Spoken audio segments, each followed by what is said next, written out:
Hello, नमस्ते, सत श्री अकाल। Welcome back to my channel Indian blog Indian. कैसे आप सब अपने बहुत अच्छे हो गए और मैं भी अच्छी हूँ। और अभी बज रहा है 9:30 सुबह के और आज जो डेट है वो 19 सितंबर है।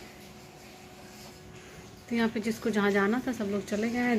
दीदी और जीजा गए अपने स्कूल पे और हस्बैंड गए हैं ड्यूटी पे। मैं अभी तक नहाई नहीं हूँ क्योंकि मैं थोड़ा लेट नहाती हूँ। जब से मेरी तबीयत ख़राब हुई तब से मेरा रूटीन थोड़ा सा चेंज है डॉक्टर के हिसाब से कि थोड़ा सा मौसम थोड़ा गर्म हो जाए तब नहाओ, मतलब 10 साढ़े 10 बजे तक नहाना और 8:30 बजे चाय पीना। तो इसी वजह से मेरे साथ एक रूटीन वहाँ पे बना था, तो इसी वजह से उसी हिसाब से वो रूटीन, वहाँ नहाते नहीं थे लेकिन रूटीन उसी हिसाब से बनाया गया है जब तक कि मैं ठीक नहीं, मतलब मेरा पूरा तबीयत नहीं सही हो जाता। तो आज मैं अपने बालों में शादी से पहले एक चीज़ लगाती थी, वो कभी कभी लगाती थी मैं। तो मुझे 2-4 दिन से मुझे ये आइडिया आया कि मुझे ये लगाना चाहिए। तो ये है दही। ये एक नेचुरल कंडीशनर होता है हेयर के लिए। तो मैंने एक दिन लगाया था, बाल मेरे बहुत रूखे हो गए थे, बीच में बहुत रूखे हो गए थे। तो मैं सोच रही थी कंडीशनर शैम्पू करते हैं फिर भी शाइन नहीं आ रहा। तो देखो, एक दिन मैंने दही लगाया था अपने बालों में, आधा घंटा तक छोड़ दी। एक दिन दही लगा के आधा घंटा तक मैंने छोड़ दिया था और ये बाल देखो अभी भी चमक रहा है। ठीक है। और आज है फ्राइडे और थोड़ी सी दही थी घर में, तो मैंने सोचा उसे मैं अपने हेयर में अंदर पूरा यहाँ रूट्स में मैं लगाती हूँ और फिर बालों के ऐसे लेंथ में भी जितना आपका बाल हो उस हिसाब से आप दही ले लो, पतली मोटी जो भी हो, अच्छा से लगा के आधे घंटे तक, मतलब 30 मिनट तक आप अपने बालों को इसे छोड़ दो। उसको छोड़ने के बाद से फिर कुछ टाइम बाद इसको हेयर वॉश अच्छे से कर लो, शैम्पू कंडीशनर कर लो, सीरम हो तो सीरम यूज कर लो, तो बाल नेचुरली अच्छे हो जाएंगे। तो अभी तो मेरा एक दिन का ये फ़र्क है। फिर मैं सोची ला एक बार और लगा लेते हैं, जब जब दही होगा तब तक लगाएंगे ताकि बाल सही रहे। और मैं इस समय शिफ्ट नहीं हूँ, बस सोती हूँ, रहती हूँ, पूरा दिन समझ लो शिफ्ट ही हूँ। 2-4 कपड़े लेके अपना मैं यहीं पर रहती हूँ। और ये मेरे पिताजी और मम्मी जी का रूम था। तो मैं अब जब से मेरी तबीयत ख़राब हुई है तब से मैं 8, 9, 10 तारीख को मेरी तबीयत ख़राब हुई थी, 10 अगस्त को। और उसके बाद से मैं 14 या 15 अगस्त को आई थी हॉस्पिटल से। तब से मैं छत पे नहीं गई हूँ। एक दिन गई थी बस कपड़ा अपना लेने, 1-2 सेट। उसके बाद से मैं यहीं इसी रूम में रहती हूँ, इसलिए मैं यहाँ ब्लॉग नहीं बनाती हूँ क्योंकि यहाँ थोड़ा सा मतलब अंधेरा भी रहता है और बहुत शोर होता है। तो अभी तो बच्चे चुपचाप खेल रहे हैं तो मैंने कहा ला बना लेते हैं।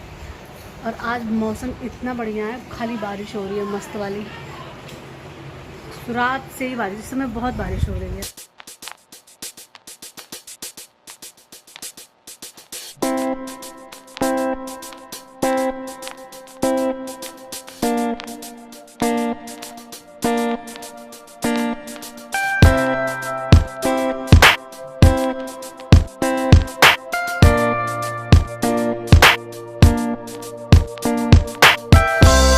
मेरी लाडो नहा लिए, हेयर वॉश कर लिए, अब ये लगाएगी। ये क्या है त्रिशु? क्या है? सीरम। कहाँ लगाओगे? ये हर चीज मुंह में लगाने लगती है। मुंह में रहती मामी। छोटा छोटा क्या?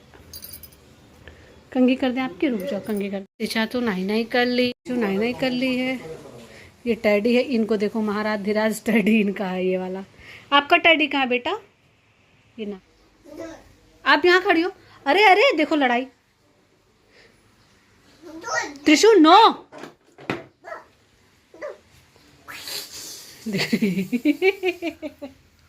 कैसे श्रीनो? ये देखो मेरे घर के बच्चों की लड़ाई। नो नो, गंदी बात। ये देखिए रावण और राम का वो चल रहा है युद्ध। शी तीर चलाओ, तीर। ये देखो ये बच्चे। अरे बाप, अभी तो ये लोग गिरे होते। त्रिशा उतरो, नीचे उतरो, नीचे उतरो। No no no Shrino, no Shrino. बहनी बहनी बहनी। त्रिशु त्रिशु देखे, हाँ भाई तैयार हो गई। श्रीनो बैठा है शांति से। थक गए ना दोनों लड़ते लड़ते।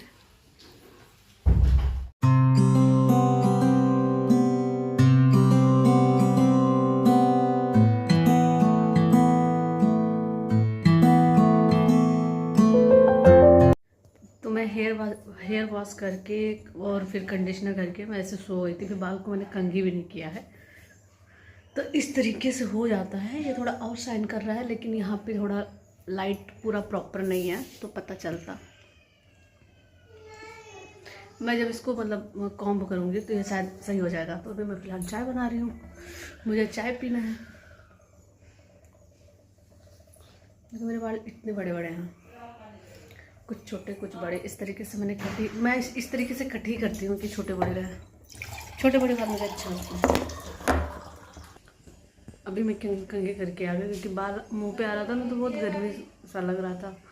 तो अभी बस चाय हो जाए फिर सबको छान के दे देते। यहाँ का जो रूटीन है या कुछ भी है बहुत अलग है। यहाँ पे मुझे ब्लॉग बनाने में इंटरेस्ट ही नहीं आता, पता नहीं क्यों।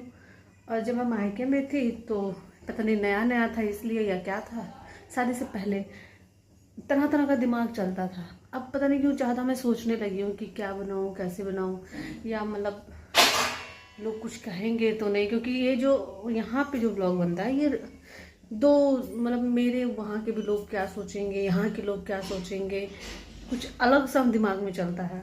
और पहले था कि किसी से कोई मतलब ही नहीं था, जो देखना था वो कुछ सोचता ही नहीं था, कुछ बोलता ही नहीं था, देखते थे लोग इंटरेस्ट होके। फिर मुझे ऑफर्स भी आते थे, तो वो समय मेरा बहुत सही था।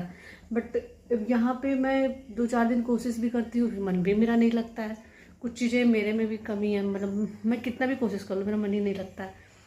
फिर जब कभी मन लगता है तो मुझे टॉपिक्स नहीं मिलती है, और बहुत अंतर सा हो गया है। मुझे ऐसा लगता है कि मैं ब्लॉग अब इसलिए नहीं बना पाती कि चीज़ें बहुत ही ज़्यादा दायरे में आ गई हैं।